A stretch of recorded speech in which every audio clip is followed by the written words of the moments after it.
in association with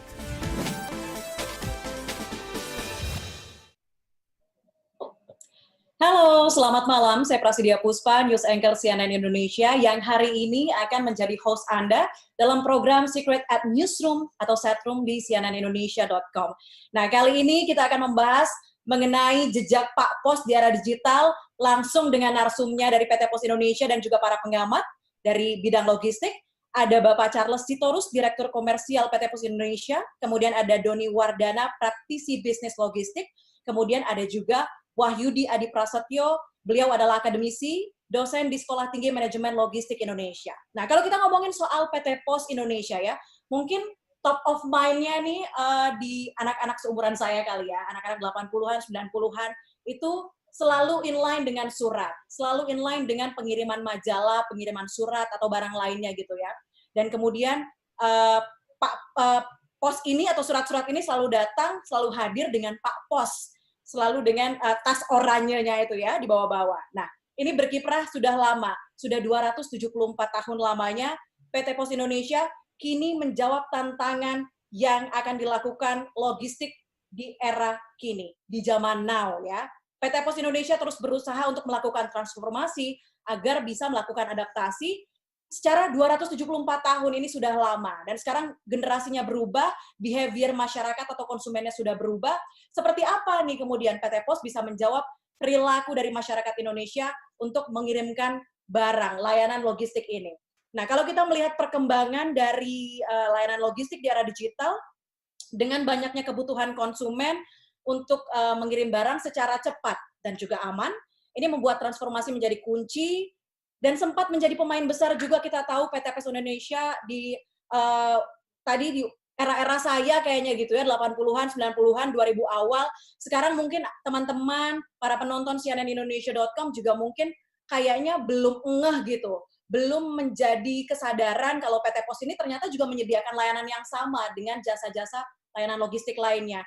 Nah, ini nyatanya dari banyaknya jasa kurir swasta yang mampu mendominasi dengan cepat atas kebutuhan jasa logistik masyarakat, padahal PT Pos Indonesia juga melakukan hal yang sama. Karena kita tahu PT Pos ini punya kemampuan, punya kekuatan yang super besar, bahkan ada lebih dari 58.000 titik layanan di kabupaten kota di Indonesia. Jadi kalau biasanya orang Sumatera, Jawa, Bali, ini ngirimnya pakai jasa itu aja, sementara PT Pos Indonesia sudah ada di seluruh wilayah Indonesia. Jadi sangat mempermudah masyarakat Indonesia.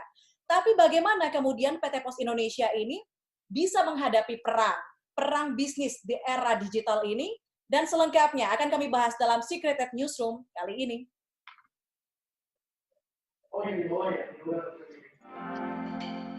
Di tengah gempuran teknologi, PT Pos Indonesia kini berhadapan dengan tantangan yang berat. Sejak 2016, laba bersih BUMN ini berkurang lebih dari 300 miliar. PT Pos Indonesia hingga kini terus melakukan perubahan di tengah persaingan dengan penyedia jasa logistik lainnya. Salah satu keunggulan pesaing PT Pos Indonesia adalah respons mereka terhadap perubahan teknologi. Berbeda dengan beberapa dekade lalu di mana PT Pos masih menguasai pasar pengiriman, kini mereka harus berkompetisi dengan banyak pemain. Untuk mengatasi itu, PT Pos Indonesia melakukan digitalisasi layanan bisnis. Layanan bisnis perseroan itu diklaim telah mencapai 90% pada akhir 2019. Namun PT Pos Indonesia masih harus terus berbenah, terutama dalam menghadapi ketatnya kompetisi pelayanan jasa kurir di tengah kebangkitan e-commerce.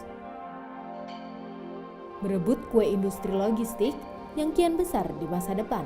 Apalagi strategi PT Pos Indonesia untuk bersaing di era digital saat ini?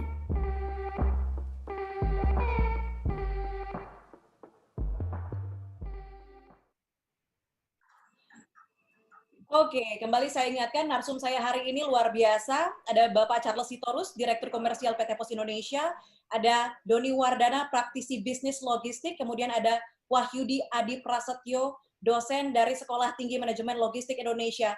Bapak-bapak, selamat malam. Apa kabar semua? Hai. Hai, selamat malam. Oke, selamat malam. Ya. Pertama saya akan ke Pak Charles dulu. Pak Charles sehat, Pak? Alhamdulillah sehat, baik. Ya, walaupun kayaknya sekarang di masa pandemi nih bisnis logistik lagi apa namanya, lagi ketiban duren kalau bahasanya ya, lagi banyak banget gitu. Kayaknya tetap harus bisa diatasi ya Pak ya, harus bisa happy-happy gitu ya. Pak Charles, kalau ngomongin soal tantangan di era digital untuk bisnis logistik, tadi kita lihat persaingannya cukup ketat. Bahkan market share di tahun 2020 ternyata PT Pos Indonesia tidak begitu besar, ada 7,7%. Nah, kalau dari Pak Charles lihat selama ini dalam beberapa tahun belakangan, bagaimana kemudian kinerja dari PT Pos Indonesia? Baik, jadi kalau dilihat secara keseluruhan, sebenarnya pos ini kan PT Pos itu basisnya kan adalah postal service ya, postal service. Jadi kalau bicara postal kita pasti nomor satu. Ya. Tapi pasar kan bergerak berbeda nih. Dalam 10 tahun terakhir, pengiriman postal, apalagi dengan majunya teknologi ya, itu semenjak ada SMS, semenjak ada sosial media, maka kebutuhan berkomunikasi melalui surat, melalui pos ini kan berkurang, otomatis berkurang. Nah, yang terjadi adalah pergeseran pengiriman dari surat menuju kepada paket, parcel. Nah, disinilah terjadi perubahan yang sangat drastis di pasar, dan ini yang menuntut pos harus berubah juga kalau ingin masuk ke pasar ini.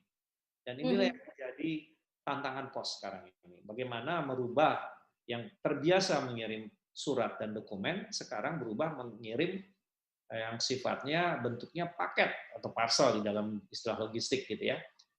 Ini yang tantangan kita sekarang.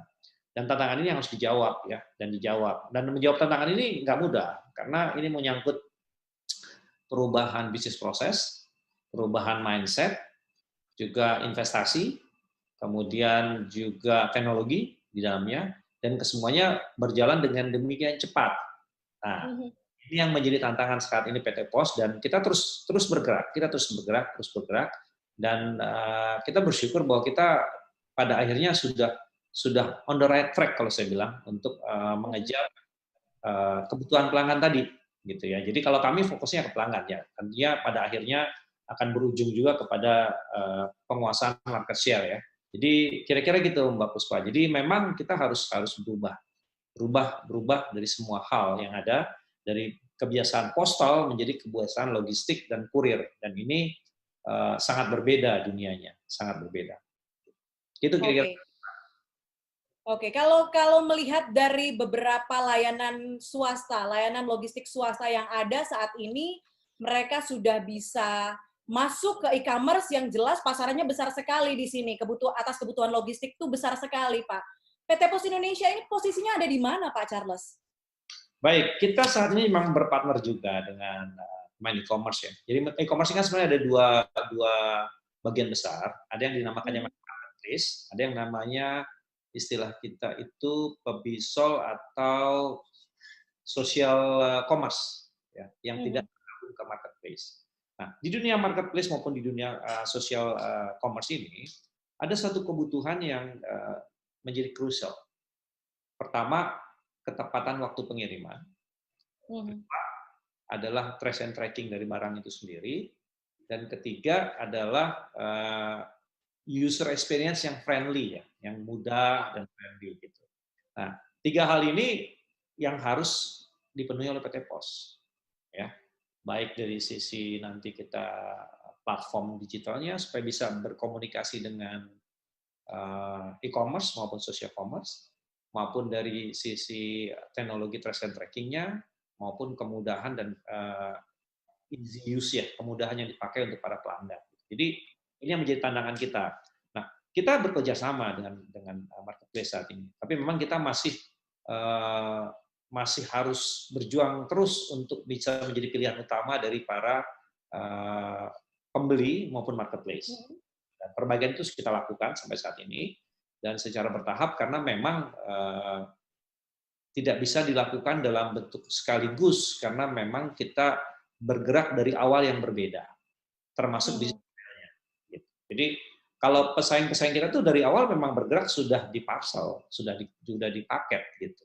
Nah, mereka tidak punya katakanlah hambatannya sangat sedikit untuk berubah, mempercepat proses, dan kami berbeda. Tapi bukan berarti kita akan selalu ketinggalan, Mbak. Kita lakukan perbaikan terus saat ini, dan orang juga sudah bisa, pembeli juga bisa menggunakan pilihan POS di marketplace. Bahkan untuk luar Jawa, kami itu lebih banyak sebenarnya penggunaan pilihan kita, pilihan dari para pelanggan dan marketplace pada luar Jawa biasanya memilih PT POS kan gitu ya. Nah, ini artinya menunjukkan bahwa jaringan PT POS kerja adalah saat ini yang terluas. Tinggal sekarang bagaimana kami menjawab 3 tantangan tadi, menyangkut ketepatan yang di dalam area yang lebih seperti Jawa misalnya atau kota-kota besar. Kemudian bagaimana juga trust and tracking kami bisa lebih baik, ya. Kemudian juga masalah user friendly-nya. Karena bagaimanapun kan ada image tersendiri buat masyarakat saat ini bahwa PT POS itu hanya bisa kirim dokumen kan gitu ya, bisnis yang sebenarnya sudah tidak pas, tapi kami itu bisa kirim parcel, bahkan untuk logistik besar juga kami bisa lakukan. Tinggal sekarang bagaimana kami memenuhi kebutuhan itu dan juga bersolek lah. Artinya orang mesti tahu nih PT POS ini beda loh dengan yang dulu, nggak cuma surat gitu ya, tapi kami juga bisa ngirim parcel tepat waktu dan baik, dan itu juga akan menjadi pembuktian kami. Karena dari sisi kiriman kami saat ini, justru jumlah kiriman parcel itu udah jauh lebih banyak dari surat. Lebih banyak. Cuma pertanyaan tadi, sumber parcel paling besar saat ini yang tumbuh pesat memang dari e-commerce. Ya. Tapi di e-commerce kami masih belum mendapat porsi yang besar ya. Pertanyaannya kan, yang sebagian besar itu menggunakan POS dan mereka percaya pada POS. Nah, ini yang mesti kami bangun, kepercayaan dari sisi pembeli e-commerce, ya, karena di luar non e-commerce kami besar. Gitu. Jadi pertanyaan yang harus kami jawab, yang segera bisa kami isi kekurangan itu dengan perkembangan yang ada saat ini. Dan kami juga rajin mengeluarkan produk-produk saat ini yang memang bisa kami targetkan mengisi segmen di tingkat marketplace ini. Kira-kira gitu Mbak Puspa. Oke. Nah, kalau berbicara soal layanan logistik, ini kan ada korelasinya dengan marketplace saat ini yang menjamur di Indonesia. Kemudian bagaimana sih masa depan e-commerce ini bisa mendukung manfaat yang diberikan oleh PT POS Indonesia? Saya mungkin bisa ke Pak Doni Wardana, ke Mas Doni nih. Mas Doni, hubungan dari layanan logistik dengan marketplace saat ini seperti apa sih? Environment-nya seperti apa? Apakah bisa cukup mendorong PT POS Indonesia untuk memberikan manfaat lebih dari apa yang sudah dilakukan saat ini? Ya, terima kasih Mbak Puspa. Kalau kita bicara hubungan antara marketplace dengan penyelenggara jasa logistik itu sangat erat sekali gitu ya. Karena kalau kita bicara penjualan online atau pembelian online, maka bukan pembelinya yang datang, tapi barangnya yang datang, kan gitu ya. Jadi salah satu kunci sukses sebuah marketplace atau seorang penjual online itu akan mendapatkan repeat order apabila mereka memilih partner logistik yang tepat. Nah, untuk ini diperlukan partner logistik yang sangat responsif, kemudian accountable, dan bisa menjawab kebutuhan pasar. Nah, ini yang menjadi PR besar, tidak hanya untuk POS Indonesia, tapi untuk semua pemain logistik di Indonesia, bagaimana bisa menjawab tantangan yang ada. Karena Indonesia ini sangat unik, 70% adalah air gitu ya. Dan beda dengan Amerika, beda dengan Cina, yang 90% darat. Yang akibatnya logistik di Indonesia itu menjadi sedikit lebih mahal dibandingkan yang lain. Nah, ini yang sebenarnya menjadi tantangan bagaimana kita sebagai pelaku di bisnis logistik ini bisa memberikan layanan yang cepat dan kompetitif. Karena kalau kita berkaca dengan pemain marketplace lain di luar, bahkan kita belanja $2 aja bisa free shipping. Kan begitu ya? Nah, kalau kita belanjanya 50.000 bisa jadi biaya logistiknya 30.000 kan gitu ya. Dan logistik cost di Indonesia ini adalah salah satu yang cukup mahal dibandingkan. Karena memang kita punya bonus demografi. Dan kalau buat saya sebagai pemain logistik, tantangan ini adalah opportunity. Karena ini yang harus diselesaikan dan siapapun yang bisa menyelesaikan pasti akan survive di market. Oke. Pengguna marketplace punya kebutuhan layanan logistik yang cepat dan juga kompetitif ya, Mas Doni. Nah, saya sekarang ke Pak Wahyudi sebagai pengamat lah, akademisi, mengetahui perilaku masyarakat Indonesia atas kebutuhan layanan logistik sekarang yang kayaknya nih zaman pandemi semua apa-apa dikirim, Pak. Sayur aja dikirim lewat logistik ya kan? Karena orang udah nggak mau keluar rumah dalam beberapa waktu belakangan. Nah, perilaku pengguna e-commerce, perilaku masyarakat Indonesia atas kebutuhan logistik ini, apakah benar mereka hanya butuh kecepatan? Apa sebetulnya yang mereka inginkan dari pihak penyelenggara jasa logistik? Ya, terima kasih. Sekali lagi bahwa di era e-commerce, itu kalau orang beli, bukan orang itu datang, tapi barang itu yang datang. Itu prinsip pokoknya. Nah, yang kedua, ada satu rasionalitas, yaitu tentang logika harga. Jadi kalau kita beli misalnya harga 100.000, tidak mungkin ongkos kirimnya itu 30.000, itu terlalu besar. Nah, oleh karena itu di dalam logika e-commerce itu ada dua hal. Di samping cepat, juga tadi dikatakan Mas Doni itu kompetitif atau bahasa gampangnya murah. Nah, inilah yang membuat persaingan itu ada di situ.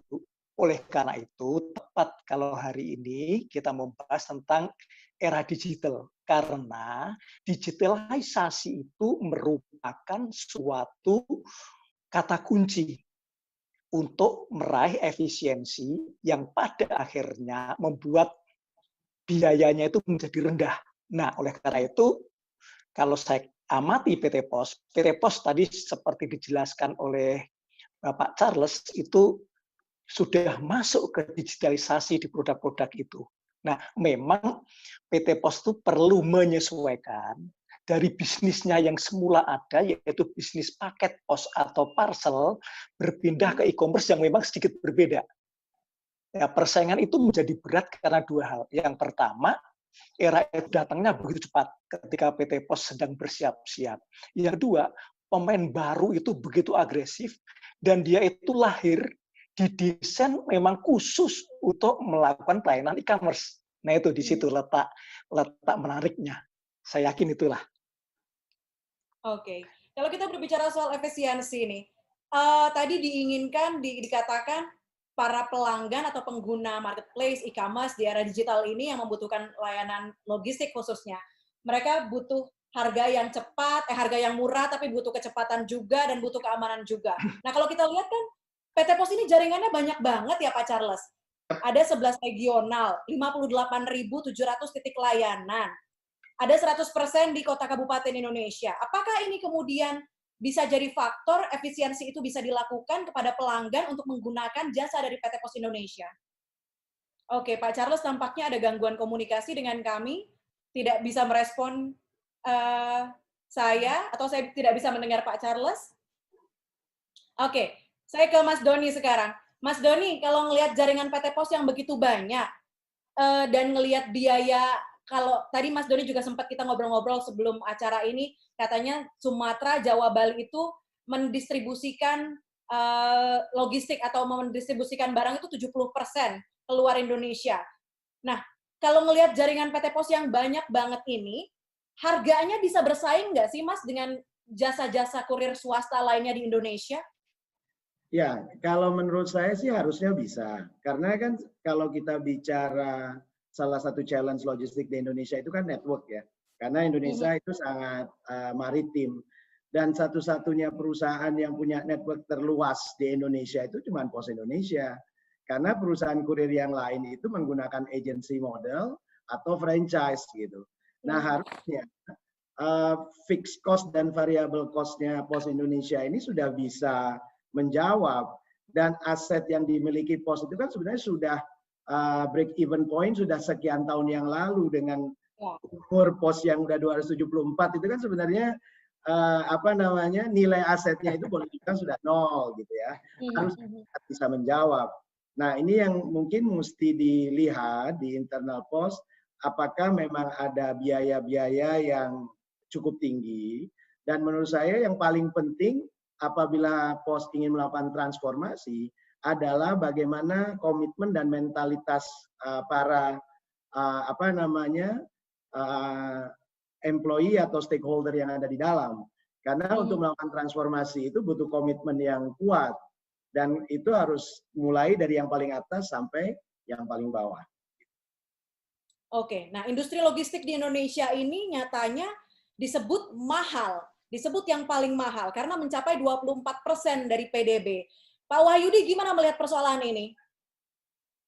Ya, sebelum ke situ saya ingin tadi membantu Pak Charles, data-data saya itu ada. Silakan. Saya ingatkan bahwa jaringan PT POS itu tidak hanya jaringan nasional, tapi juga jaringan global, udah otomatis. POS itu punya organisasi namanya Universal Postal Union. Itu organisasi itu sudah berdiri lebih dari 200 tahun, lebih tua daripada UN, PBB. Itu ya. Nah, di dalam UPU itu, Universal Postal Union itu ada satu prinsip yang namanya Single Postal Territory. Artinya begini, dunia ini bagi pos itu merupakan satu wilayah. Dia tidak boleh dibatasi negara, bahkan ketika perang pun hubungan pos harus tetap bisa berjalan. Nah itu ya. Jadi asetnya luar biasa gitu. Dan aset luar biasa ini menimbulkan jaringan yang luar biasa. Di satu sisi ini modal utama untuk bisnis logistik. Tapi di sisi lain ini juga beban kan, karena titik-titik jaringan, apalagi gedung-gedung kantor pos yang ada di pelosok-pelosok, secara ekonomis itu kan tidak layak gitu. Oleh karena itu, pos perlu untuk membuat setiap titik aset yang tersebar itu produktif. Itu yang pertama. Yang kedua, tentang kenapa biaya logistik itu cukup tinggi. Saya kira faktornya banyak sekali. Sekarang ini mungkin di bawah 24%, sekitar 22-23%. Mestinya masih tinggi, mestinya di bawah 20%. Nah, padahal beberapa hal global, artinya sudah punya wilayah yang cakupannya luas. Apakah tidak menjadi faktor untuk meminimalisir angka tersebut? Ya, beberapa faktor yang menyebabkan logistik, bukan di PT POS ya, logistik secara keseluruhan di Indonesia itu masih sangat tinggi. Itu yang pertama ya, dwelling time.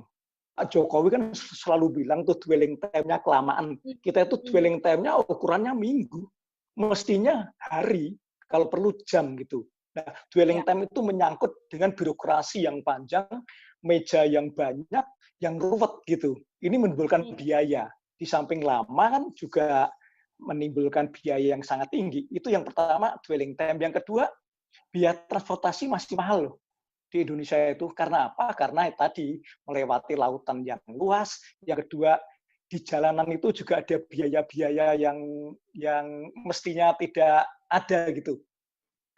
Yang ketiga, infrastruktur logistik itu di Indonesia masih sangat perlu ditingkatkan ya, infrastrukturnya. Kita mengalami kesulitan-kesulitan. Bahkan zaman dulu itu PT POS sampai punya 3 buah kapal, punya perahu, punya kuda, itu multimoda yang tiada ada saingannya gitu. Yang keempat, regulasi. Regulasi logistik itu hanya ada di dalam Undang-Undang Nomor 38 Tahun 2009 tentang POS. Jadi logistik itu bagian dari industri pos dan pengaturan itu hanya ada di situ, nggak ada undang-undang lain yang mengatur logistik, gitu ya. Nah, yang kelima adalah SDM. Jadi kita pernah rapat zaman dulu waktu pemerintahan SBY, Pak Muhammad Nuh, Mendiknas, dengan Pak Hatta Rajasa, Menko Perekonomian waktu itu sempat terpikir untuk bagaimana ya kita menciptakan SDM logistik. Oleh karena itu, pada tahun 2014-2015 itu didirikanlah Sekolah Tinggi Manajemen Logistik Indonesia. Nah, setelah itu berdiri, pengelolaannya diserahkan kepada PT POS, oleh PT POS diserahkan kepada yayasan, dan sekarang eksis. Sekarang berarti sudah sekitar 5 tahun berdiri, 5-6 tahun berdiri sudah menghasilkan sarjana logistik itu 130-an. Nah, kita akan bergerak mulai ke sana deh. Saya berharap PT POS bisa menjadi garda terdepan untuk menurunkan biaya logistik yang cukup tinggi ini. Oke. Ya. Pak Charles nampaknya sudah bergabung kembali bersama kami. Pak Charles bisa mendengar suara saya?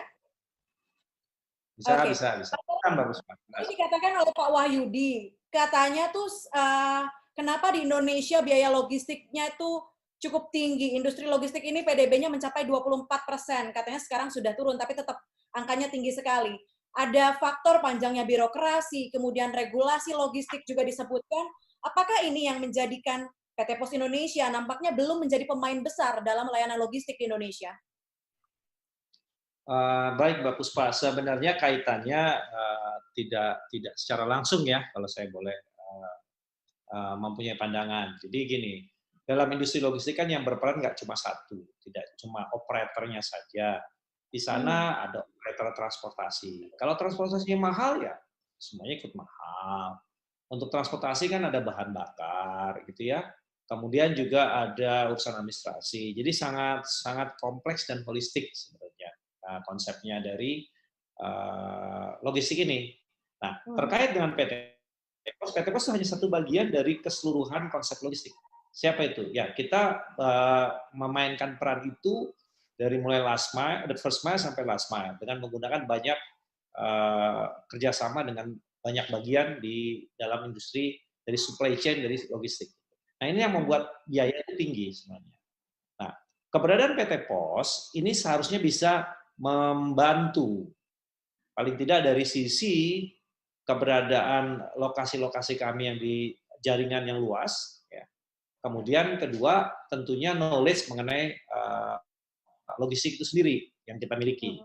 Tetapi pergerakan pasar sekarang yang demikian cepat membuat knowledge ini harus berganti kepada knowledge yang lebih digital, yang lebih cepat, lebih tepat waktu gitu. Jadi ada waktu yang mengubah gitu. Ada teknologi yang mengubah. Jadi ada turbulensi dari luar yang mengubah itu. Jadi ini yang harus dirubah. Yang disampaikan Pak Doni tadi atau Pak Wahyudi tadi, kita memang awal desainnya adalah untuk postal, bukan untuk keperluan yang kuat. Nah, ini tantangan kita. Tantangan POS di sana supaya bisa memiliki peran yang lebih memberikan kontribusi yang lebih kuat gitu. Nah, makanya kami juga berubah. Kami mengeluarkan produk-produk juga seperti misalnya kami keluarkan produk Q9 setahun lalu. Bagaimana produk itu bisa dikirim dalam satu kota 9 jam. Dan itu disebut dengan sangat bagus. Masyarakat juga menyambut dengan bagus. Nah, dengan sukses story itu kami mengeluarkan sekarang produk baru nih yang akan kami launching di tanggal 9 nanti di September, yang namanya Q9 Plus. Ya, Q9 Plus ini kalau saya bisa share ya, bisa di-share nggak di sini ya? Silakan. Boleh izin share ya? Boleh. Silakan Pak Charles. Tapi memang kayaknya orang ini harus, mindset orang terhadap logistik juga harus berubah ya di era digital ini, karena ternyata kalau disebutkan tadi logistik ini sangat kompleks. Nggak cuma soal transportasi, nggak cuma soal biaya bahan bakar, sumber daya manusianya yang bekerja di dalam situ, tapi juga bagaimana environment sosial media, environment digital ini bisa mendukung keberadaan logistik dan penggunaan layanan logistik di Indonesia ini. Sudah bisa di-share, Pak Charles? Coba kita lihat ya, sebentar. Sudah terlihatkah, Mbak Puspa? Ini dia, inovasi POS di masa pandemi. Silakan, Pak Charles. Jadi,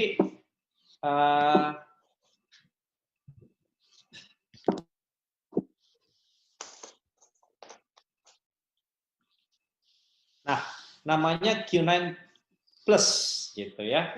Ini semua udah berbasis digital, Mbak Puspa dan pemirsa yang ikut join hari ini. Jadi Q9 waktu kita launching tahun lalu itu belum full digital, tapi yang sekarang ini sudah full digital. Bahkan Q9 ini modelnya sudah on demand, udah seperti yang sekarang. Jadi orang bisa pesan, lalu kita jemput, lalu kita antar, gitu. Jadi cukup di rumah. Kalau barangnya nggak perlu datang ke kantor pos juga, nggak perlu, orang tetap di rumah dan dikirim. Ini benar-benar on demand sama seperti layanan online transportasi sekarang gitu.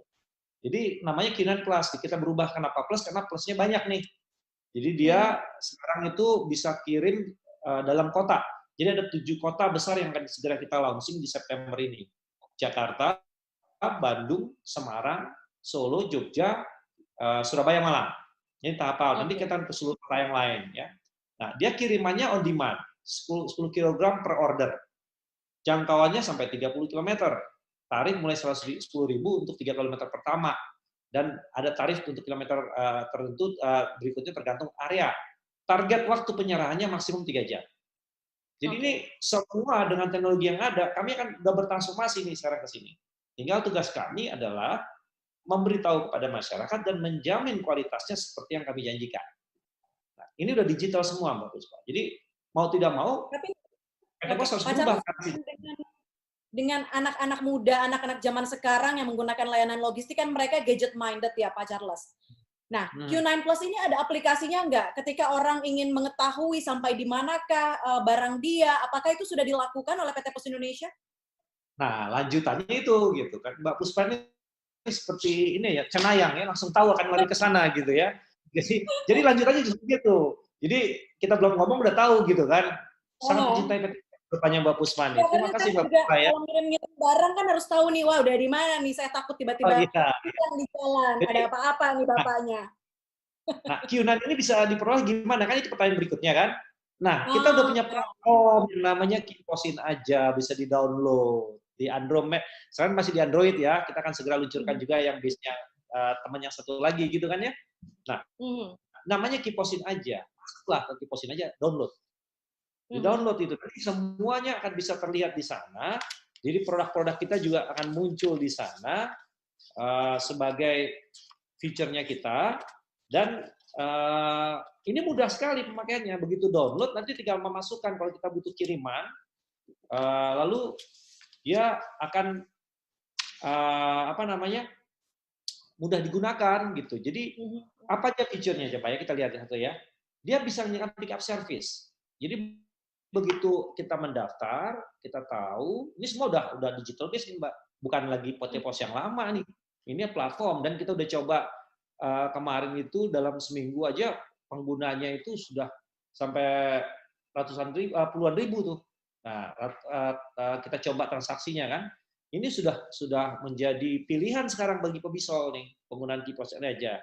Jadi buat sosial media, sosial commerce sudah menjadi. Dia ada pick up service, cukup masuk, ada online booking. Jadi resinya udah dibuat di situ, nggak perlu lagi ketik-ketik ke kantor pos. Dan ini yang ditanya tadi Mbak Puspa, trace and trace-nya ada, udah lengkap.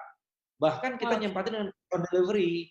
Jadi sekarang ini udah enak, karena apa? Ya bayar di tempat aja, jangan bayar dulu di depan nggak apa-apa, karena Pak Temi pakai Kiposin.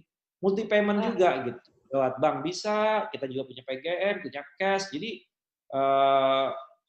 lengkap sudah sebenarnya kalau saya bilang begitu dengan Kiposin aja ini. Jadi ini adalah sudah bentuk digital dari PT Pos. PT Pos bisa digital, ini kita lakukan digital. Dan ini saat ini seperti cash on delivery, kita juga transaksinya naik dengan meningkat. Luar biasa dalam 2 minggu kita trial. Ini baru trial loh, Bu, Mbak. Nanti kita belum launching-nya. Jadi artinya kecintaan masyarakat kepada pos, pemahaman pos itu masih tinggi. Tinggal bagaimana kami menjawab. Dan kami udah jawab nih sekarang nih. Dengan adanya Kiposin aja, bisa mengakses tadi produk Q9 tadi gitu ya. Dan itu nggak cuma terbatas kepada produk Q9. Di sana juga ada produk Kikom kita yang nyampe 2 hari. Kikom itu komitmennya 2 hari, Mbak. Jadi lebih dari itu kita nggak akan ke sana. Lalu ada pelayanan yang sudah lama dikenal masyarakat, kilat khusus. Ya kan udah lama tuh dikenal masyarakat. Itu sampai ke seluruh Indonesia. Hanya kami mungkin yang mencapai jangkauan seluas Indonesia ini, seluas Nusantara ini gitu kan. Jadi ini yang kita lakukan. Di antara pengiriman logistik dan juga pengiriman uang di masa pandemi ini, mana yang mendominasi? Jadi kalau dari data pos dua-duanya sama-sama tumbuh ya, ada penumbuhan, tapi logistik lebih mendominasi saat ini karena memang ada pola yang berubah dari masyarakat, dari cara behavior-nya mereka, dari yang cara berbelanja. yang dulu beli sayur itu datang ke pasar, sekarang minta diantar. Itu pasti berubah. Pak Dwi pasti lebih tahu tuh berapa banyak yang berubah masyarakat. Yang dulu namanya beli Pampers bisa langsung, sekarang minta dikirim. Yang beli Aqua itu langsung sekarang dikirimnya. Jadi kira-kira memang arahnya kalau logistiknya lebih kuat ya tumbuhnya saat ini. Gitu Mbak Puspa. Oke, saya ke Mas Doni mungkin sekarang. Tadi kita ngomongin aplikasi, ngomongin medium digital yang dimiliki oleh PT Pos Indonesia. Seberapa penting sih Mas Doni aplikasi, kemudian website, bisa mendukung user experience pada perusahaan logistik yang kemudian mungkin bisa meningkatkan loyalitas konsumen untuk penggunaan perusahaan logistik tersebut? Nah, kalau kita bicara di era yang sekarang, itu sangat krusial dan sangat penting sekali, Mbak Puspa. Karena kalau kita bicara di era e-commerce, penggunanya kebanyakan para millennials, gitu ya. Millennials ini sangat tech savvy, sangat gadget minded, sehingga apabila aplikasi itu tidak ada di handphone mereka, maka mereka nggak akan convenience untuk menggunakan. Dan mereka itu sekarang yang lebih sehat jempolnya daripada badannya, gitu kan ya. Karena terlalu sering belanja, sering ketik-ketik, gitu kan ya. Jadi sebenarnya ini adalah salah satu yang sangat krusial yang harus dimiliki oleh seluruh penyelenggara jasa logistik apabila mereka ingin dicintai dan digunakan oleh para millennials dan user e-commerce di Indonesia. Oke, nah kalau kita ngomongin soal e-commerce nih, saya ke Pak Charles kembali. Kalau saya juga tukang belanja nih ya, mohon maaf, namanya juga perempuan. Saya kadang-kadang belanja, tapi entah kenapa saya tidak menemukan ada Pos Indonesia dalam jasa pengiriman mereka. Padahal kalau misalnya mungkin saya pakai Pos Indonesia, mungkin jauh lebih murah dari para kompetitornya ini gitu. Kenapa tidak ada? Apakah tidak ada niatan untuk menggandeng e-commerce besar di Indonesia atau seperti apa rencananya, Pak Charles? Sebetulnya ada, mungkin posisinya bukan di atas gitu ya. Ini yang mesti di kami. Kalau kirim lewat marketplace itu ada, jadi ada. Cuman memang posisinya belum pada posisi yang baik di dalam waktu kita akses ke dalam. Kami punya kerjasama dengan semuanya. Kami punya kerjasama dengan semuanya. Jadi ada sebenarnya, cuman mungkin karena belum jadi pilihan atau belum juga menjadi top of mind-nya dari masyarakat milenial. Karena saya juga lihat ya masyarakat milenial juga berapa banyak sih yang datang ke kantor pos ya. Jadi itu juga menjadi PR kami saat ini bagaimana supaya pos ini juga dikenal di kalangan milenial. Ini bicara marketing, jadi bicara marketing communication kami gitu ya. Tapi secara digital ini kami sudah kayak Kipos ini aja benar-benar platform digital dan bahkan ini bisa kita gunakan sebagai on demand konsep gitu ya, sama seperti online kendaraan sekarang gitu ya. Jadi udah sangat maju sebenarnya. Ini PR kami dan diskusi dengan marketplace dan diskusi dengan pemain-pemain pebisol itu kami lakukan terus gitu. Di sosmed kami sangat dominan sekarang, cukup social commerce itu cukup dominan. Tinggal dengan marketplace-nya kami yang harus diskusi lebih banyak lagi bagaimana supaya kami lebih dapat tempat di hati mereka kan gitu ya. Ini yang menjadi PR kita sekarang, tapi terus kami berjuang terus untuk mendigitalkan. Nah, kami nggak berhenti cuma di sini sebenarnya. Nanti ada hal yang luar biasa juga dari kami. Ini yang berikutnya, ini yang namanya QIX. Kami gunakan Q sebagai code kami, karena Q for quick, Q for quality. Jadi kenapa Q di depannya? Karena itu. Dan ini kan udah bukan paket kilat khusus ya, udah beda. Milenial udah lebih familiar rasanya dengan istilah model begini, bukan lagi paket kilat khusus, bukan lagi paket ekspres, bukan. Tapi Q9 untuk yang same day tadi, lalu Qcom untuk e-commerce, kita menamakan Qcom. Q for quick, Q for quality, kalau orang sekarang Q for current gitu kali ya. Namanya seperti itu. Nah, kita sekarang ini akan meluncurkan yang namanya QIX, International Express. Ini kita keluarkan dalam September ini. Jadi kita bergerak terus nih. Dan ini juga based on digital. Yang luar biasa dari program ini, ya kita ini nih ciri-cirinya. Singapura kita same day, Hong Kong next day. Jadi ketepatan dan kecepatan itu seperti Pak Doni tadi kita penuhi nih. Same day, next day. Dan ada kepastian waktu sampai di Cina, Korea, Taiwan, Vietnam. Ini negara-negara yang selama ini menjadi tujuan utama karena memang kami punya kekuatan di sini. gitu. Jadi seperti Pak Wahyudi tadi katakan, kami punya kekuatan di tingkat ini. Kami memastikan ini, bahkan sangat memastikan kami menjamin. Begitu di launching nanti, kalau barang itu dikirimnya telat nyampainya, kami kembalikan biayanya, Mbak. Jadi ini adalah Oh, bentuk oke. komitmen kami yang Garansi. memang ya garansi. Jadi ini bentuk komitmen kami dengan teknologi yang sekarang kami bisa banyak bicara dengan para partner-partner di luar gitu. Dengan API bisa kan tanpa harus membangun jaringan sendiri toh. Nah, ini yang membuat kita semakin pede lah untuk maju ke dunia e-commerce ini bahwa kita dengan menunjukkan kualitas, menunjukkan servis inovasi yang terus-menerus dengan bisnis model yang terus juga kami ubah, yang lebih mendekati kondisi saat ini, kita akan semakin pede untuk bisa melayani pasar e-commerce di Indonesia dan dunia. Karena memang Oke. kita lari ke sana ya. Itu kira-kira, Mbak. Oke. Punya aset untuk maju di era digital, sudah percaya diri untuk bisa mendominasi layanan logistik di Indonesia, sudah ada tadi layanan aplikasi, ada Q9 Plus, kemudian ada QIX, dan segala macamnya. Pak Wahyudi melihat yang dilakukan saat ini oleh PT Pos Indonesia dengan aplikasi-aplikasi tersebut yang nampaknya ingin menggait kaum muda untuk menggunakan PT Pos Indonesia, Pak Wahyudi melihat ke depannya ini PT Pos Indonesia bisnis logistik ini akan seperti apa, Pak? Ya, saya sangat yakin, sangat optimis bahwa PT Pos Indonesia ke depan pasti lebih maju. Ini baru senjata-senjata ringan yang dikeluarkan oleh Pak Charles itu. Di bawah mejanya itu masih banyak konsep-konsep. Iyalah gitu. Yang Ya, belum keluar ya, Pak? yang belum keluar, yang masih PR-nya banyak. Masih banyak, Pak Yudi. Jangan khawatir, tapi, banyak kita punya. Tapi prinsipnya gini, yang penting PT Pos itu kehadirannya bisa dirasakan oleh masyarakat.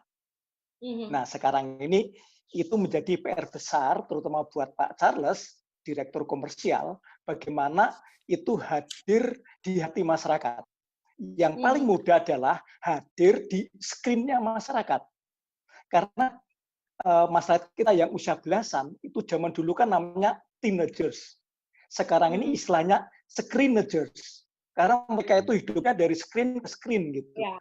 Bagaimana PT Pos hadir di screen-nya, itu di hatinya, karena hatinya ada di screen itu. Nah, ini yang menjadi PR besar. Saya yakin kalau soal produk-produk digital, PT Pos mahir. Karena memang PT Pos lahir itu untuk melayani. Dulu itu kan ada kiriman berita, yaitu surat, kiriman barang, yaitu paket, kemudian kiriman uang, wesel pos. Nah, sekarang ini kan tinggal mengembangkan kiriman paket, berkembang menjadi e-commerce. Yang dulu manual menjadi digital. Nah, yang langkah pertama, saya lihat PT Pos memang beberapa area sudah masuk digitisasi. Beberapa area sudah masuk ke digitalisasi. Bahkan beberapa area itu sudah masuk ke transformasi digital. Itu step-stepnya. PT Pos sudah semua ya. Sekarang tinggal mendeliver itu kepada masyarakat supaya masyarakat tahu, masyarakat paham, masyarakat menggunakan, masyarakat mencintai. Contoh, PT Pos sudah punya namanya Posgear Mobile. Tapi masalahnya banyak masyarakat yang belum tahu nih. Taunya OVO, taunya ya gitu ya, yang lain-lainnya ya gitu ya. Nah, Posgear Mobile ini belum hadir di gadget-gadgetnya, di screen-screennya kaum milenial itu. Nah, ini yang menurut saya tantangan yang harus dijawab oleh PT Pos supaya eksis di era digital ini. Perlu influencer nggak sih Pak Wahyudi? Karena kan kalau zaman sekarang kayaknya anak muda gampang banget dapat pengaruh dari role modelnya. Nah, ketika si produk-produk baru, produk digital dari PT Pos Indonesia, Kiposin aja, Q9 Plus, QIX ini tidak tidak hadir di layar role modelnya mereka, ini kayaknya mereka tidak ada trust untuk menggunakan ini. Perlu nggak sih Pak Wahyudi ini? Oh, sangat perlu. Sekarang ini gini loh, saya kan di dunia pendidikan nih. Kalau di dunia, termasuk di Indonesia, pendidik atau guru yang hadir di anak-anak zaman sekarang itu bukan guru, bukan dosen, bukan orang tua, tapi mereka dimuridkan oleh Mbah Google, Profesor Google, bisa bertanya kemana-mana. Iya. Nah, oleh karena itu kalau PT Pos mau hadir di screen-nya, di hatinya kaum ini, dia juga harus menggunakan platformnya di Google. Platform Google. Karena apa? Google itu influencer yang paling utama yang ada di depan. Nah, kalau nggak bisa nyanyi Google, ya numpang Google. Oleh karena itu, promosi-promosi, kemudian aplikasi-aplikasi sudah mulai masuk ke sana. Gitu. Nah, itu yang menurut saya menjadi PR yang sudah dilakukan oleh PT Pos, tapi kecepatannya sangat kurang. Karena speed zaman sekarang itu sudah nggak bisa ditawar-tawar sih. Speed itu menjadi sesuatu yang sudah fix. Nggak bisa ditawar lagi lah. Mau tidak mau, suka tidak suka, persaingan itu ada di speed. Yaitu menurut saya sih. Sehingga tugas Atlas memang harus mendeliver itu dengan cepat. Bukan cuma mendeliver saja. Ya. Jadi kalau Tuhannya Google berarti harus bisa manfaatin search engine optimization ya, biar tiba-tiba ada di top of mind, ada di top levelnya ketika kita paket atau logistik gitu ya, dari PT Pos Indonesia. Nah, kalau melihat yang sudah dilakukan saat ini, sudah masuk era digital, Pak Charles, perubahan apa yang jadi prioritas saat ini yang akan dilakukan PT Pos Indonesia? Karena tadi layanannya banyak sekali, tapi prioritasnya apa nih? Jadi kalau ditanya prioritas kita saat ini tentunya sebagai penyedia jasa ya pelanggan ya. Jadi kami memang terus mencoba memenuhi kebutuhan pelanggan, dan saat ini memang pelanggan utama adalah kaum milenial, orang yang biasa bermain dengan gadget. Ini yang harus kita penuhi, makanya arah kita sekarang ini adalah memenuhi itu. Nah, dari sisi service, layanan juga kita improve ya. Ini yang kita lakukan, sehingga pengantar kita akan lebih lincah, lebih cepat, lebih tepat waktu, dan tentunya secara harga akan tetap kompetitif. Sama seperti QX yang saya sampaikan tadi, harganya sangat kompetitif dibanding yang ada sekarang, termasuk Q9. 3 jam nyampe gitu ya. Ini juga suatu yang terobosan yang berbeda dari yang ada sekarang. Jadi tugas kami sekarang yang utama adalah pelanggan dan memenuhi apa yang kami janjikan gitu, dari semuanya. Itu kira-kira Mbak Puspa. Oke, pelanggannya sekarang prioritasnya adalah anak muda, milenial.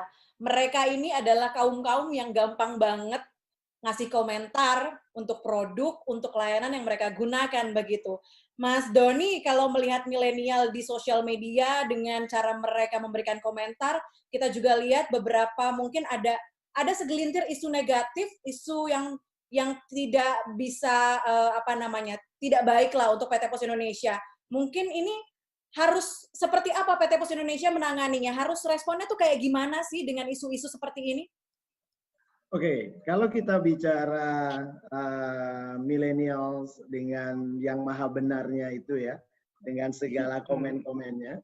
Jadi sebenarnya yang harus dilakukan oleh PT Pos, satu, responnya harus cepat. Karena pelanggan di Indonesia itu terkenal pemaaf sebenarnya. Nah, hanya yang dibutuhkan adalah seberapa cepat PT Pos bisa melakukan respon terhadap semua masukan atau klaim yang masuk ke dalam call center-nya, dan memberikan setransparan mungkin jawaban yang sejujur-jujurnya. Karena di era teknologi yang sekarang, itu sangat mudah sekali membandingkan servis yang satu dengan yang lain.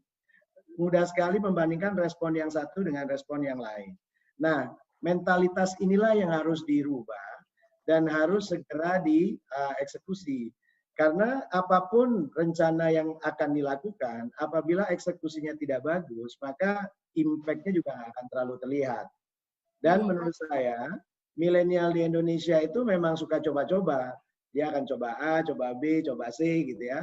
Tapi at the end of the day, pasti nanti yang siapa mempunyai kualitas servis yang paling bagus, respon yang paling bagus, dan harga yang paling kompetitif, itulah yang ujung-ujungnya akan digunakan dan akan memenangkan pertarungan pasar.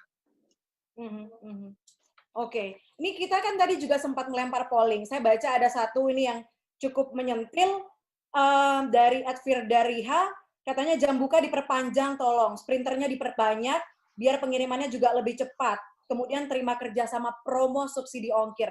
Nah, merespon isu-isu semacam ini yang berseliweran di media sosial mengenai PT Pos Indonesia, Pak Charles. Responnya PT Pos ini seperti apa? Kami udah jawab. Jadi kami tuh udah ada yang buka sampai jam 10, jam 11 malam. Jadi ini udah kami jawab. Jadi even di masa pandemik ini yang daerahnya masuk klasifikasi hijau itu kita udah buka sampai jam 10 malam. Tapi memang tadi seperti Pak Wahyudi bilang, kami ini belum ada di screen-nya para milenial. Kenapa? Para milenial ini kan lahir di era mungkin udah nggak kenal PT Pos. Gitu. Zaman saya PT Pos tuh masih, saya harapkan ada Wesel gitu ya. Tapi kalau zaman anak milenial sekarang mungkin nggak ini. Ini menjadi PR. Kami buka di banyak titik itu sampai jam 10 malam, tapi memang ini masih perlu kami promosikan gitu ya. Kemudian juga para pengantar kami juga kami perbanyak terus. Bahkan sekarang dengan model on demand itu udah seperti layanan online transportasi ya, itu kita perbanyak juga. Tapi memang PR kami adalah bagaimana kami hadir di screen-nya, di hatinya milenial melalui screen-nya dulu. Gitu ya. Ini yang menjadi PR kami. Jadi Pak Wahyudi tadi sudah memberikan poin yang tepat, dan memang kami lakukan terus, termasuk kegiatan-kegiatan yang mengatakan, PT Pos itu bisa loh, PT Pos ada loh, gitu kan ya, kita bisa antar ini. Nah itu semua akan kami terus dorong untuk lebih dikenal di masyarakat milenial gitu. Jadi PR kami memang begitu, karena event misalnya saya punya anak tuh belum tentu pernah ke kantor pos gitu ya, belum merasakan bagaimana layanan kantor pos atau PT Pos gitu. Nah ini yang harus kami dorong terus gitu. Ini PR kami yang utama saat ini. Jadi PR di sisi digitalisasinya, IT capability-nya kami sudah mulai selesaikan kan. Nah tinggal sekarang bagaimana PR kami di hatinya, di screen masyarakat, dan tentunya memenuhi janji layanan. Ini yang menjadi PR kedua yang mesti kami jaga supaya PT Pos ini kembali menjadi pilihan masyarakat di dalam mengantar paketnya gitu. Kira-kira gitu Mbak Puspa. Oke, jadi sekarang kalau misalnya kita dengar di rumah biasanya ada paket, nanti kapan-kapan dalam waktu dekat harusnya Pak Pos datang gitu ya. Karena datang dengan barang yang kita beli di e-commerce. Kalau dulu kan kring-kring surat gitu ya, sampai ada lagu tuh dari yang terkenal tuh ya, Pak Pos membawa berita gitu ya. Iya kan? Nah, ke depan ini Pak Pos membawa paket gitu. Itu mungkin Pak Pos bawa paket sekarang, itu yang kami tunggu-tunggu ya. Saya juga tanya, Pak Puspa pernah ke kantor pos nggak, Pak Puspa? Saya ke kantor pos terakhir karena mau kirim paspor saya dari imigrasi. Nah, itu kan nantinya PR buat saya banyak. Jadi kerjasamanya waktu itu PT Pos Indonesia aja, Pak. Nah, ini yang mungkin bisa saya tanyakan juga nih ke Pak Wahyudi. Pak Wahyudi kalau ngelihat dari imigrasi kan pemerintahan, kemudian PT Pos Indonesia pemerintahan. Ini ada kerjasama nih di kantor imigrasi dan juga PT Pos Indonesia. Tapi ketika kita keluar ke digital, kita tidak menemukan PT Pos Indonesia di layanan pengirimannya. Apakah memang karena sama-sama pemerintah, kemudian yang swasta ditutup, dan juga ketika masuk ke online, yang pemerintahan dihindarkan, jadi yang swasta ini masuk gitu? Ya, itu tadi yang Mas Doni sampaikan, bahwa kecepatan itu sangat penting, respons. Ya. Nah, PT Pos memang sebagai perusahaan yang besar, yang bukan cuma terbesar, tapi juga tersebar, itu memiliki kelemahan dalam respons. Tentunya kalah dengan kecil-kecil kalau soal respons. Oleh karena itu, merespons dari kebutuhan masyarakat yang kurang terlayani oleh PT Pos, akhirnya diambil oleh swasta. Itu. Nah, sekarang ini harus mengembalikan lagi. Jadi istilah saya, apa sih yang harus dilakukan oleh PT Pos? Sekali lagi, mengembalikan PT Pos ke hati masyarakat. Hatinya kaum milenial ada di screen. Nah, itu juga harus hadir di screen itu. Nah, itu sekaligus bagaimana PT Pos menjawab isu-isu yang negatif gitu ya. Memang kalau kita lihat di sosial media Indonesia, itu ada data-data survei yang mengatakan bahwa sosial media Indonesia itu termasuk yang paling ramai. Ya, Twitternya kicauannya itu yang paling riuh. Nah, tapi di satu sisi juga ada survei bahwa tingkat baca masyarakat itu rendah. Bayangkan, tingkat bacanya rendah, tapi paling ramai medsosnya. Berarti kualitasnya seperti apa? Nah itu kan. Tapi begini, apapun isu, sekalipun itu negatif, kritikan-kritikan yang pedas, menurut saya itu harus mendapat apresiasi yang sama dengan orang yang memberikan pujian. Karena apa? Karena kritik itu akan membuat kita terbangun. Kritik itu membuat kita maju. Kritik itu membuat kita menjadi lebih baik. Nah, makanya tadi ada dua hal. Yang pertama, kita membangun persepsi melalui influencer, melalui media sosial yang ada secara gencar. Yang kedua, membuktikan melalui transformasi bisnis yang sekarang ini sedang dilakukan oleh PT POS. Sudah dilakukan, tapi speed-nya yang menurut saya masih kurang. Nah, transformasi ini kenapa tidak mudah? Karena menyangkut tiga hal. Yang pertama, transformasi itu harus bersifat strategis. Yang kedua, transformasi itu harus menyeluruh. Yang ketiga, yang paling penting, transformasi itu harus mendasar, fundamental. Nah, ini menjadi PR besar PT POS supaya kembali hadir memiliki peran strategis bagi kemajuan bangsa Indonesia. Modal dasar 274 tahun berkiprah bagi Nusantara, saya yakin ke depan masih 274 tahun lagi yang bisa dilakukan bagi bangsa ini. Ya, betul enggak Pak Charles? Ya, betul banget. Betul.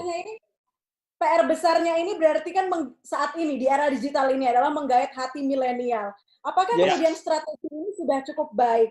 Saya ke Mas Doni sekarang. Mas Doni dari tadi saya belum tanya, tetap aja senyum-senyum ya, adem gitu lihatnya ya. Nah, apakah strategi ini sudah cukup baik Mas Doni untuk bisa menggait milenial? Apakah optimistis PR ini bisa berhasil dalam waktu dekat, 1 atau 2 tahun mendatang? Ya, saya rasa bisa saja dilakukan. Yang paling penting juga POS juga harus bisa merubah image dari perusahaan itu sendiri. Itu yang pertama. Yang kedua adalah POS harus stylenya juga mesti berubah milenial gitu. Jangan berhubungan dengan milenial gitu ya, tapi yang maju ini gitu, opanial gitu kan. Jadi jadi ini yang mesti dirubah juga. Yang ketiga karena milenial ya. Oke. Jadi yang ketiga juga bagaimana bisa mengerti apa sih yang dimau oleh para millennials gitu. Karena ujung-ujungnya adalah the next consumer itu bukan yang tua-tua, tapi memang yang para millennials gitu. Karena kalau POS ingin bertransformasi, memang klien-kliennya harus dari kaum milenial dan itu yang harus segera dilakukan. Sayang gitu apabila yang ada di front line itu nggak cocok dengan para milenial yang bahasanya juga nggak matching. Nah ini yang nggak akan milenial juga akan nyaman gitu kalau ngobrolnya gitu kan. Takutnya nanti kualat. Komunikasinya harus disamakan ya. Iya betul. Takutnya kualat nanti Mbak gitu. Oke, kita sekarang akan bacakan beberapa opini dari pembaca dan penonton CNN Indonesia. Ini kita sempat lempar beberapa waktu lalu. Kita buka. Sudah ada gambarnya? Oke. Pertanyaan dari kami adalah saat memilih jasa layanan kurir, faktor apa yang paling krusial untuk Anda? Ada 36,2% jawabannya kecepatan pengiriman. Kalau kecepatan kan tergantung kita bayarnya berapa ya. Kalau zaman sekarang, kalau bayarnya mahal mungkin lebih cepat gitu. Nah mungkin nanti itu bisa disampaikan. Kita nggak tahu nih di depan bisnis ini akan seperti apa. Kemudian yang selanjutnya adalah proteksi barang. Selanjutnya adalah biaya yang terjangkau dan menjangkau pelosok daerah. Ada di 11,7%. Ini kita lihat. Nah, Pak Charles, kalau melihat ini kecepatan pengiriman sejauh ini di masa pandemi, apakah sudah menjamin kecepatan yang dilakukan oleh PT POS Indonesia ini bisa berkompetisi dengan jasa logistik swasta lainnya? Baik Mbak, saya jawab pasti singkat bisa ya. Jadi kenapa bisa? Karena kami juga mengubah pola operasi kita. Ini adalah bagian dari digitalisasi yang ada sekarang gitu ya. Apalagi dengan moda transportasi saat ini ya. dalam kondisi milenial memang dalam kondisi pandemik, maksud saya yang terganggu memang kan antara yang menggunakan moda transportasi pesawat ya dan kapal laut gitu. Tapi kalau darat kan tidak gitu. Jadi sedangkan kiriman yang sifatnya laut dan udara itu kan mungkin sekitar 30% dari yang ada gitu. Jadi memang kami tetap menjamin kiriman-kiriman itu, tetapi kita juga mencari moda bagaimana cara barang itu bisa sampai. Gitu. Misalnya ke Palembang sekarang itu nggak perlu pakai pesawat. Dengan adanya transportasi yang ada, kami udah bisa. Jadi kami tetap memenuhi dan itu bisa kita bersaing. Tinggal PR-nya adalah bagaimana sekarang itu kami bisa masuk ke dalam hatinya para milenial yang menjadi pasar utama, dan dua tadi masukan Pak Doni juga sangat valid, ya bahwa itu memang harus berubah, gayanya harus berubah, cara berpikirnya harus berubah sehingga bisa masuk dan orang mau menggunakan pos supaya pos apa sih gitu. Kadang-kadang juga tanya pos masih ada, masih udah 274 tahun kok dan masih terus eksis kan sampai hari ini kan gitu ya. Nah, dan kami terus berbenah. Bahkan tadi kan kita bilang waktu saya bicara di Kiposin aja, bahkan pembayaran itu nggak harus lewat orang lain, pakai aja pos Giro Mobile, pembayarannya bisa langsung dari sana gitu. Tetapi bagaimana pos Giro Mobile ini bisa bersaing dengan OVO, bisa bersaing dengan yang lain ya, atau alat bayar yang lain. Nah, ini adalah PR bagaimana kami bisa hadir di hatinya para pelanggan gitu. Jadi ini yang jadi PR utama kami. Tapi kalau bisa kami udah buktikan, kami bisa Q9 kok 9 jam. Kemudian kami keluarkan Q9 Plus 3 jam, bahkan internasional pun kami bisa jamin dengan kembali biaya ongkos kirim. Itu kan untuk menunjukkan keyakinan kami bahwa kami bisa isi pasar ini. Oke, kita buka beberapa opini lagi yang sudah dikurasi nih oleh teman-teman dari cnnindonesia.com.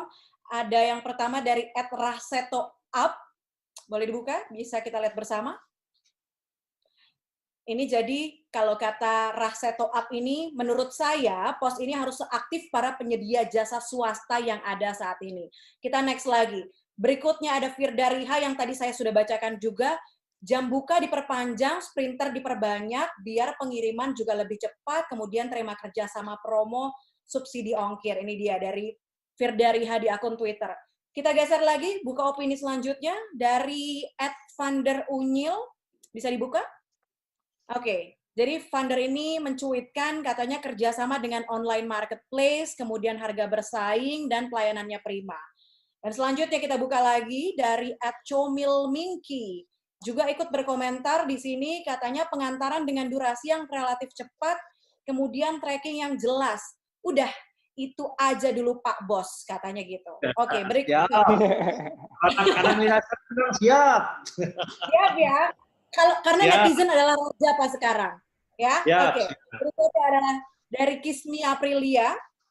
Kita buka, ini yang paling penting nih. Saya yakin ini generasi milenial, mungkin generasi ini kali, Z.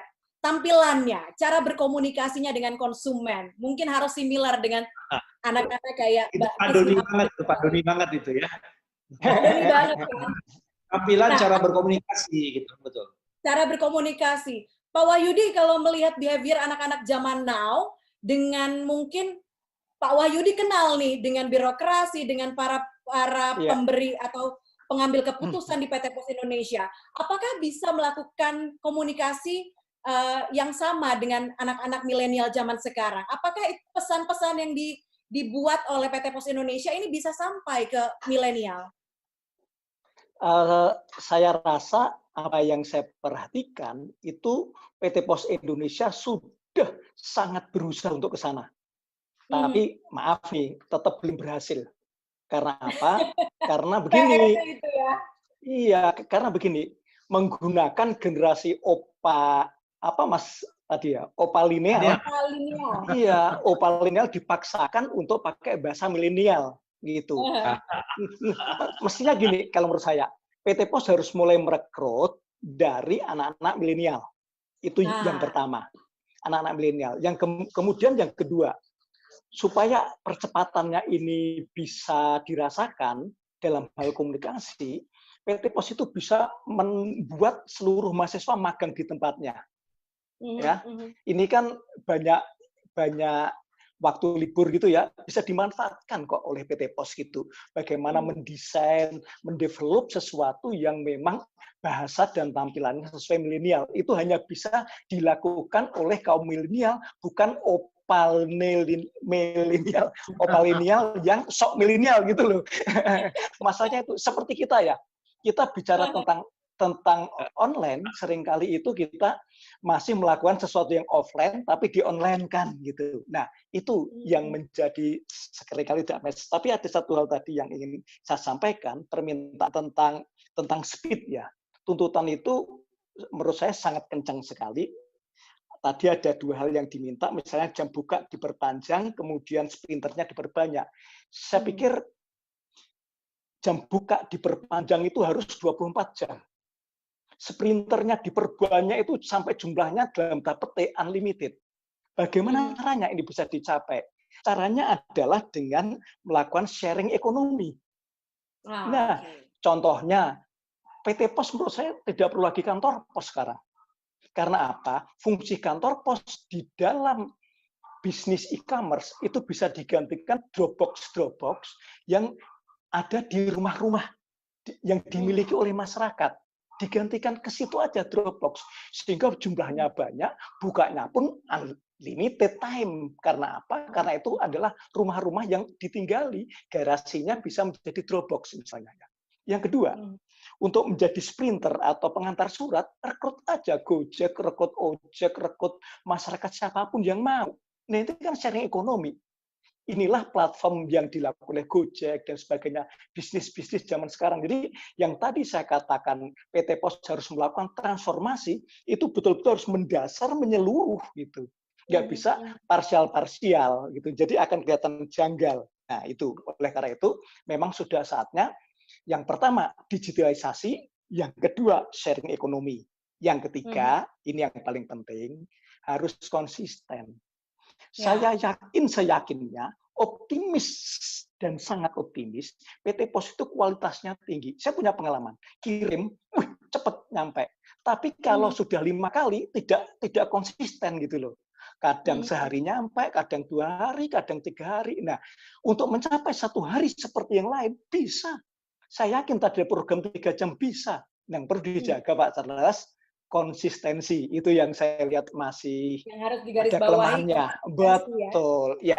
Apalagi di era digital yang serba cepat berubah ini. Mas Doni, ada tanggapan dari opini-opini masyarakat tadi mengenai kinerja dari PT Pos Indonesia di mata netizen?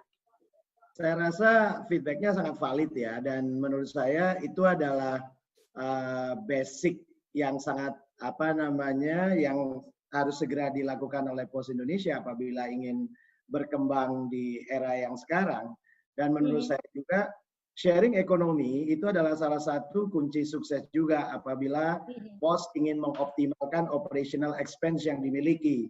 Karena dengan volume yang ada sekarang, kemudian dengan pemain yang ada sekarang, sudah tidak ada perusahaan yang sebenarnya ingin mau menang sendiri. Ini eranya kolaborasi. Ini eranya ekonomi silaturahmi gitu ya. Betul. Jadi bagaimana kita berkolaborasi untuk bisa melayani masyarakat dengan lebih baik, yang ujung-ujungnya akan mereduce cost yang ada di cost logistik yang ada di Indonesia gitu.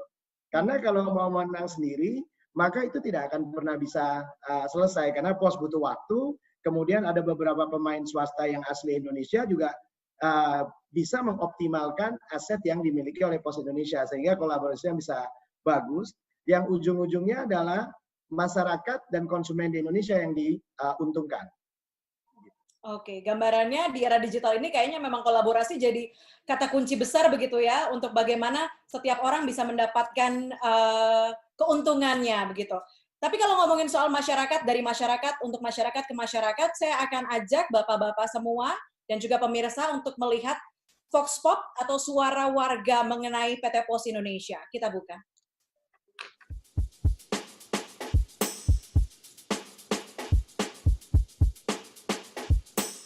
Kalau ngirim dokumen atau barang-barang untuk saat ini sih aku menggunakan layanan JNE. Saya pakai JNE, JNT sama Si Cepat. Emang lebih sering pakai Grab sama GoSend ya untuk yang pengiriman antar dekat. Apalagi sekarang udah ada yang same day kan. Biasanya pakai jasa ekspedisi ya kalau untuk barang. Tapi kalau misalnya dokumen gitu biasanya ke kantor pos aja sih. Kalau untuk ekspedisi kirim barang, biasanya tergantung barang yang dikirim sih. Misalnya barang yang dikirim nih emang dibutuhin cepat, kayak dokumen atau makanan, itu biasanya saya lebih suka pakai ekspedisi yang instan, yang biasanya dalam 1 hari itu bisa langsung sampai. Tapi kalau untuk barang-barang yang nggak terlalu dibutuhin cepat, itu biasanya yang ada di e-commerce aja sih.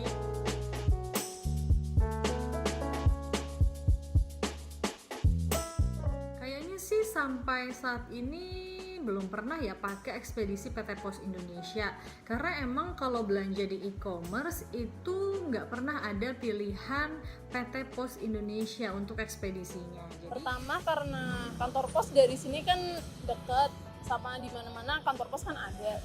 Terus yang kedua juga murah. Kalau untuk kantor pos sendiri sih aku pernah menggunakan itu, tapi itu 3 atau 4 tahun lalu waktu aku kuliah. Kebetulan waktu itu kantor pos dekat banget sama kosan aku. Pernah sih, tapi cuma beberapa kali aja. Habisnya di option pengiriman di online shop jarang ada Pos Indonesia sih. Pernah, tapi kayaknya dulu banget deh. Mungkin kayak 10 tahunan yang lalu. Kalau dilihat kan PT Pos itu BUMN. Tapi kayak soundingnya kurang aja gitu. Kalau PT Pos tuh juga kita nggak tahu. Kayak orang-orang tuh mikirnya, nyampenya lama deh kayaknya.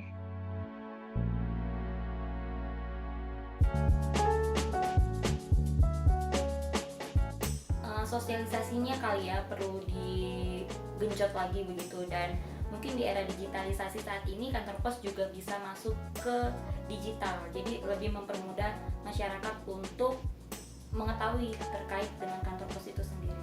Agak lebih di sounding aja ya buat ke orang-orang sekarang. Kalau PT Pos tuh emang masih ada, bahkan masih ada, terus masih bisa melayani pengiriman antar wilayah yang kayak cepetnya, terus harganya juga bisa bersaing gitu.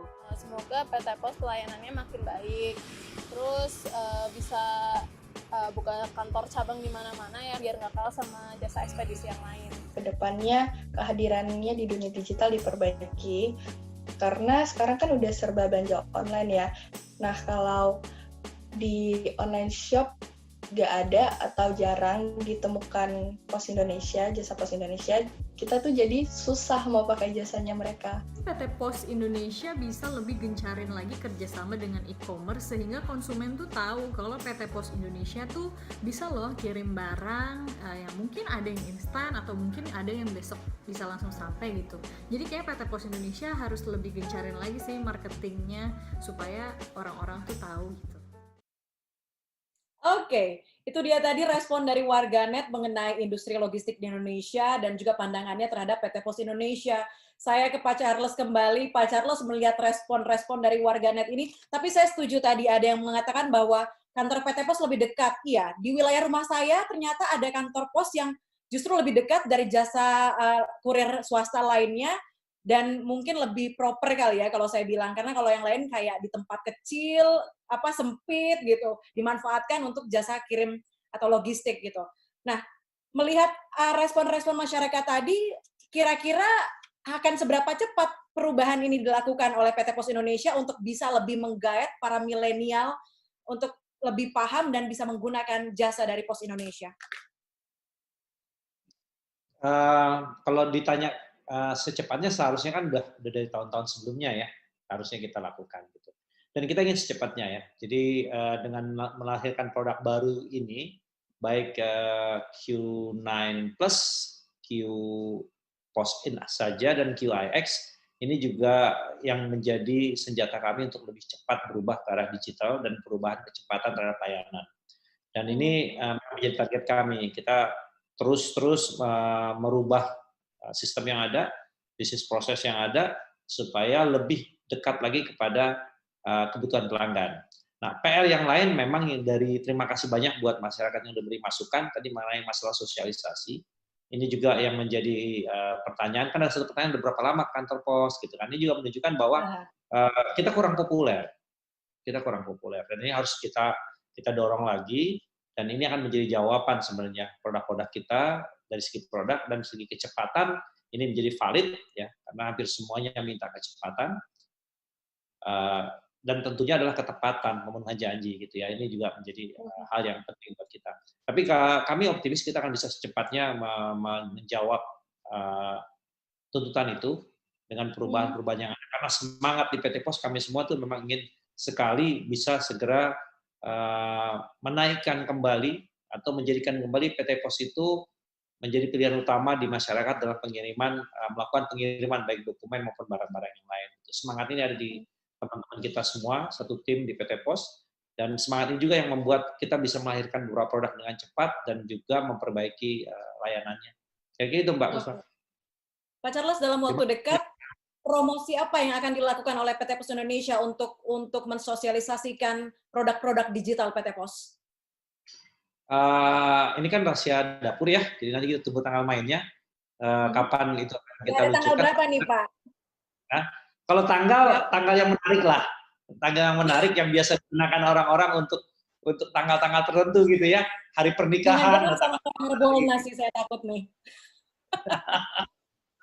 Tapi pasti kita akan berikan. Jadi ini memang bagian dari upaya kita untuk lebih dikenal dan bisa dicoba kalangan milenial.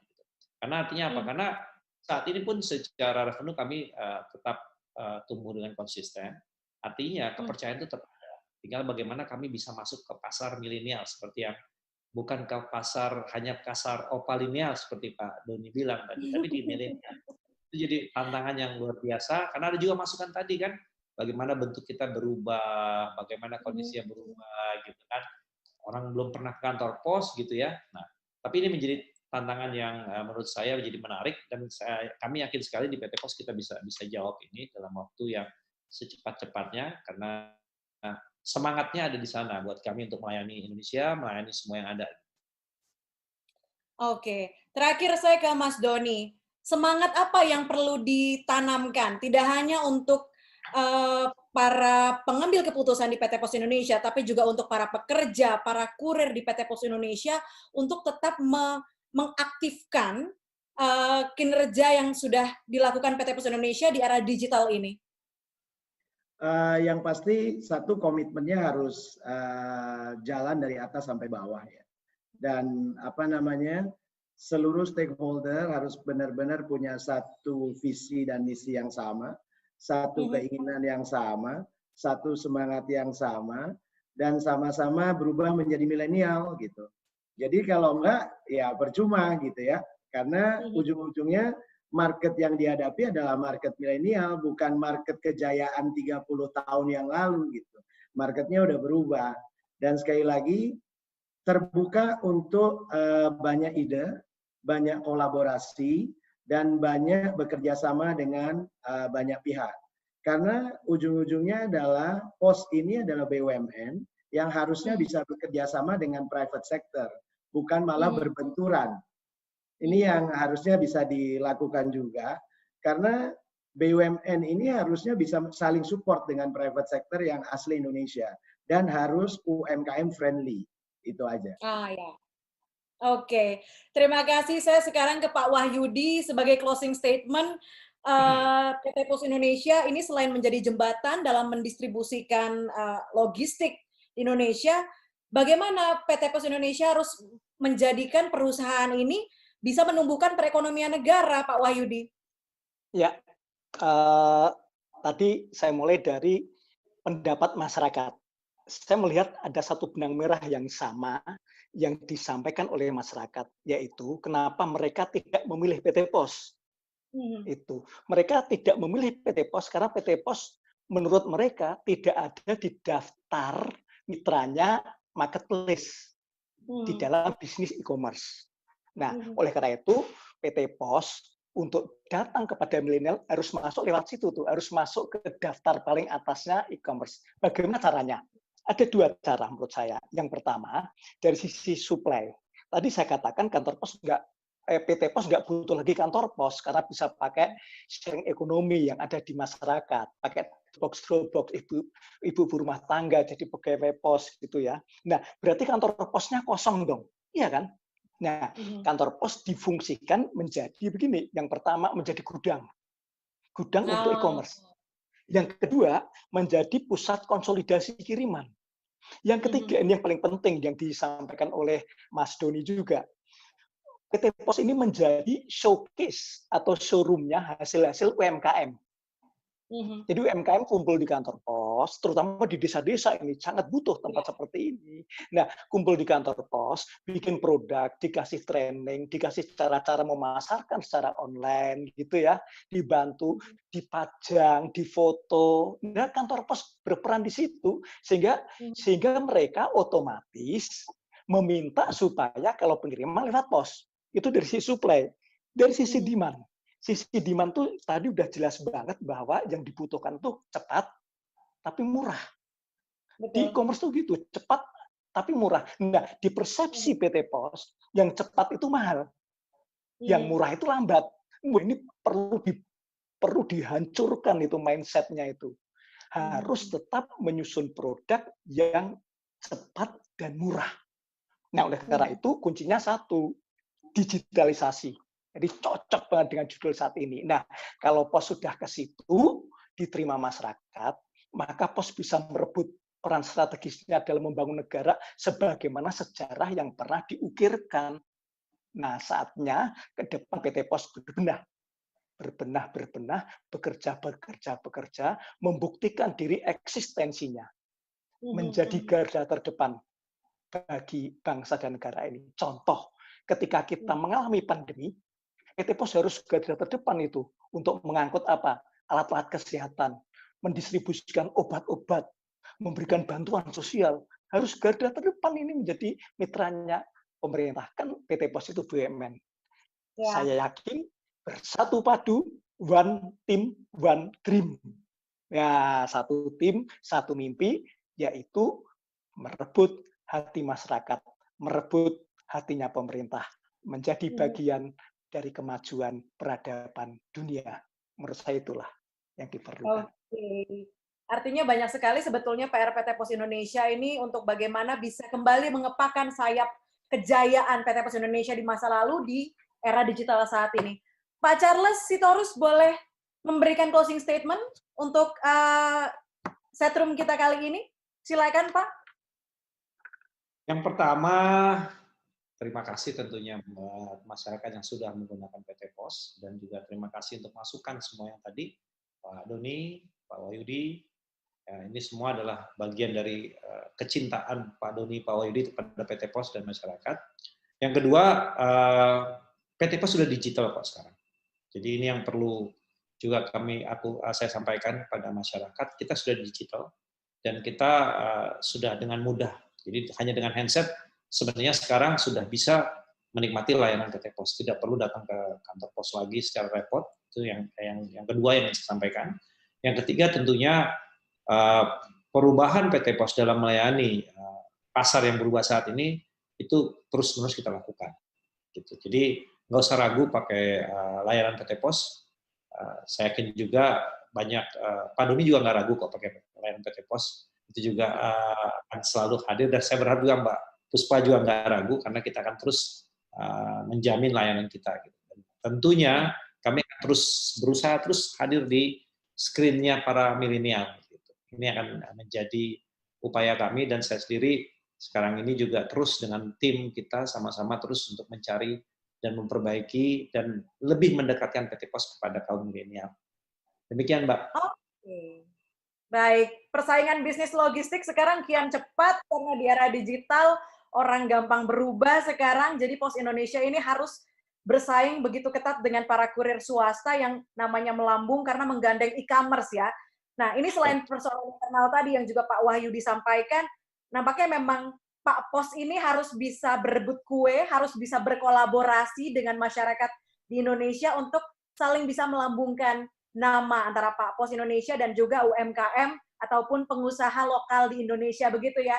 Narasumber saya terima kasih banyak hari ini, luar biasa. Ada Bapak Charles, Direktur Komersial PT Pos Indonesia, kemudian ada Mas Doni Wardana, praktisi logistik, kemudian ada Bapak Wahyudi Adi Prasetyo, terima kasih banyak, dosen sekaligus akademisi. Kita tunggu seperti apa sepak terjang dari PT Pos Indonesia di era digital ini. Semoga dalam waktu dekat saya bisa lihat aplikasi PT Pos Indonesia di layar saya ya, karena itu tadi ya, PR-nya adalah bagaimana mendekatkan PT Pos Indonesia Download sekarang. layar Download masyarakat. sekarang. Pikir ada Oke. gitu ya. Baik, terima kasih banyak sudah bergabung bersama kami dalam Sirkuit Newsroom Terima kali ini. kasih. Terima kasih ya. Sehat selalu di tengah pandemi, tetap Sehat. sukses. Terima kasih banyak. Terima kasih. Terima kasih. Siap. Oke. Itu tadi dialog saya bersama dengan beberapa narasumber yang memang punya kontribusi besar ya di bidang logistik di Indonesia, dari PT Pos Indonesia, kemudian ada praktisi logistik, tidak ketinggalan juga ada pengamat sekaligus dosen. Nah, kalau kita lihat memang ternyata PR untuk industri logistik ini di era digital dengan konsumen yang milenial ini begitu banyak. Gimana caranya memang harus saling bersaing, merebutkan hati milenial untuk bisa menggunakan layanan mereka. Ini yang menjadi PR. Saya pikir menggait milenial itu mudah, ternyata tidak. Bahasanya harus laras, cara komunikasinya harus laras, dan memang harus bisa dekat dengan kami, dengan para milenial. Saya milenial sih kayaknya ya. Oke, terima kasih banyak untuk Anda yang sudah menonton Secret at Newsroom kali ini, episode 8 kami, Jejak Pak Pos di Era Digital. Dan ternyata kalau tadi kata Pak Charles, kita sudah masuk ke digital. Jadi jejak Pak Pos ini sudah ada, kita tinggal tunggu kapan mainnya, kita tinggal tunggu nanti launch-nya, tinggal download. Semoga lebih murah ya, dan juga bisa lebih cepat dan menjanjikan keamanan. Baik, saya Prasidya Puspa undur diri. Terima kasih banyak atas kebersamaan Anda. Sampai jumpa dalam Secret Newsroom lainnya. Oke, kata produser saya ada gimmick beresin kertas. Nggak apa-apa, nanti saya beresin kertasnya. Terima kasih banyak. Assalamualaikum warahmatullahi wabarakatuh.